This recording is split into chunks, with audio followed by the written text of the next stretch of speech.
Hi everyone, my name is Iman, and I'm here to talk about evaluating social marketing and social mobilization programs, particularly the last two steps, which is developing pre testing data collection instruments and writing the evaluation report. First, we'll go over why evaluation or evaluating is important and how it differs from monitoring since they go hand in hand. What factors should we consider when evaluating? Second, we'll go through the steps in evaluating programs and interventions. And third, we'll zoom in on the last two steps, which is developing pre testing data collection instruments and writing the evaluation report. So, first, let's define what evaluation is. Evaluation is a systematic process that attempts to determine objectively the relevance, effectiveness, and impact of activities in relation to the intended outcome of the program. It measures how well the program activities met our expected objectives and or the extent to which changes in outcomes can be attributed to the program. It also provides insights in terms of sustainability, scalability, and policy implications of the program in the future. Evaluation involves a lot of data collection, both qualitative and quantitative, which I'll discuss later, and can be conducted during or at the end of the project, measured against particular indicators and the set objectives. But why do we need to evaluate in the first place? Evaluating our program helps us determine the effectiveness of the program in relation to our intended goal for our intended audience. Evaluating strengthens our financial response and accountability since we know that everything is accounted for. It promotes a culture of learning focused on improving our services through identified best practices and evidence-based practices. It promotes replication of successful effective interventions and it helps us determine the impact of the program. That is how much the community changed after the implementation of the program. So some say that evaluating is similar to monitoring, that sometimes they do away with one in place of the other. So this should not be the case. Monitoring is about asking, is the project doing things right?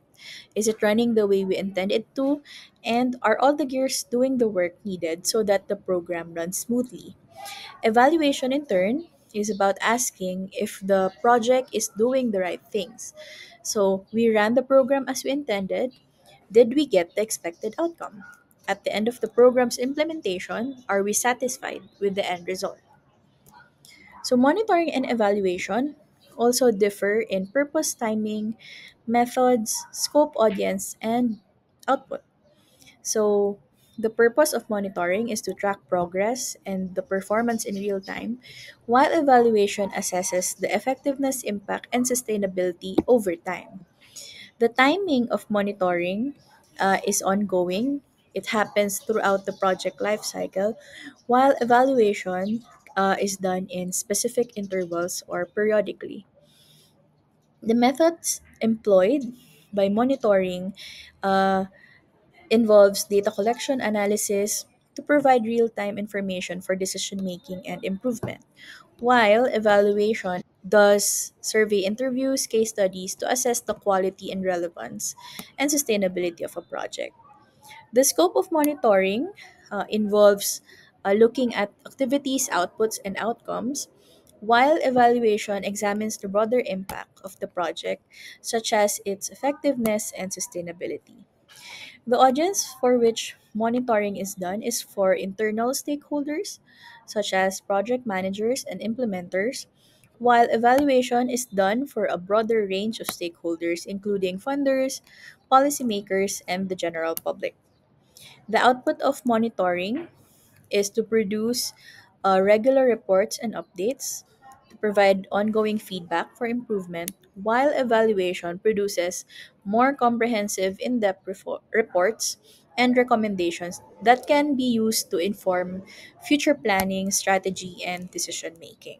So now that we know the difference between monitoring and evaluation, let's go into the steps in evaluating. So my other group mates will go through the initial steps, such as setting evaluation goals, determining the suggested indicators, developing the evaluation plan, and selecting monitoring and evaluation methodologies. For my part, I'll go over developing and pre-testing the data collection instruments and writing the evaluation report. So step 5 involves developing and pre-testing the data collection methods. So what are the data collection methods? These are measuring tools that we can use to gather data needed for the program to evaluate the program. So there are two sources of data. First is the primary, and second is the secondary. Primary data talks about new data. This is the data we gather through evaluation and monitoring efforts of the project itself. It's data from individual participants, from a facility, or from project stakeholders. Uh, its limitations include it's expensive and it's time consuming, but also it's advantageous in terms of that the information we gather is exactly what we need. Secondary data is existing data.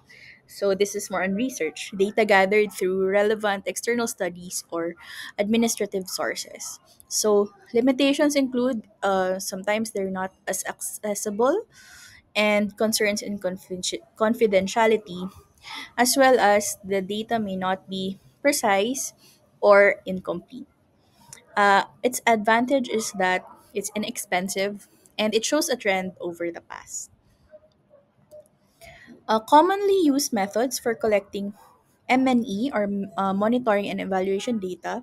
So there are two kinds. First is the quantitative. These are the um, methods based on numbers.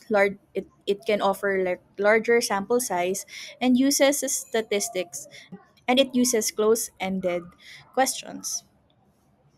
Examples of quantitative methods include surveys, exit interviews, record abstraction, and checklist. The second is qualitative, which answers the question why. It's based on opinion, experience, insight, observation.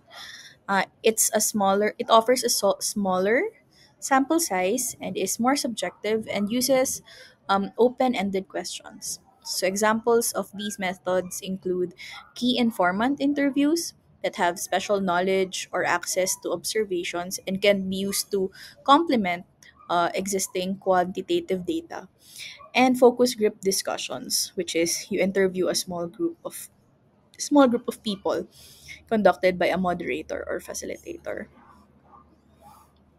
So, what do we consider in choosing a method? First, we identify an indicator relevant to the program and we ask ourselves what type of data should be collected given the indicator and the identified objectives, and what method is most appropriate. So, is it qualitative or quantitative? Other questions we can ask ourselves is what type of data will we collect? Who will collect the data? Why do I want the data? How do we collect the right data? And what purpose will the data serve once we have it? So after identifying the data collection method, it's time to do the pretest. So why do we pretest in the first place?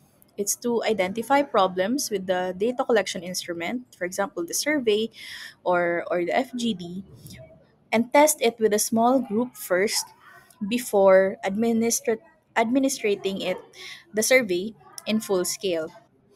There are many ways to do the pre-testing, but one way is to find 5 to 10 people from your target group, ask them to complete the survey while thinking out loud, and then observe how they complete the survey, and then make improvements based on their feedback.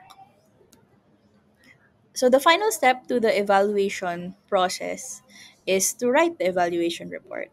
So there are 8 identified components, but the main idea is that the report should tell a story. It should tell a story of change, of transformation, of impact. It should showcase the good results brought about by the program you implemented. So here's a helpful visual of what makes an evaluation report. We mentioned the eight components earlier so that we cover all our bases and document the program success. So, first, there's background where you'll provide the context, either social, political, economic, and you describe the key stakeholders. The second part should be about the purpose, objectives, and scope on why the evaluation is needed. Third is the methodology or how the evaluation was done, and then you share your findings or the result of the evaluation based on a set of criteria and objectives. Fifth is your conclusion and the lessons learned. These are it goes beyond the repetition of common knowledge and should be based on findings substantiated by evidence. Then you'll offer some recommendations relevant to the purpose of the evaluation, and you may also include annexes and an executive summary. So, in writing your report, consider also the following. So, consider the length, include only what's crucial information to lay out the journey of the program and paint the big picture of why the program is a success. You should also consider your audience or who will read the report and adjust the length, tone, and information included accordingly. Third, readability and presentation should also be considered. So you may include visuals in presenting your report, ensuring readability by using language that can be easily understood. Fourth is clear and concise interpretation and evaluation of the outcome of your program. So the focus of your report should be the story of success and what the program has achieved. This should be front and center and should consist the bulk of the report. So here are some discussion points to help us understand why evaluating is important. And here are my references. So thank you, and I'll see you at this discussion forum.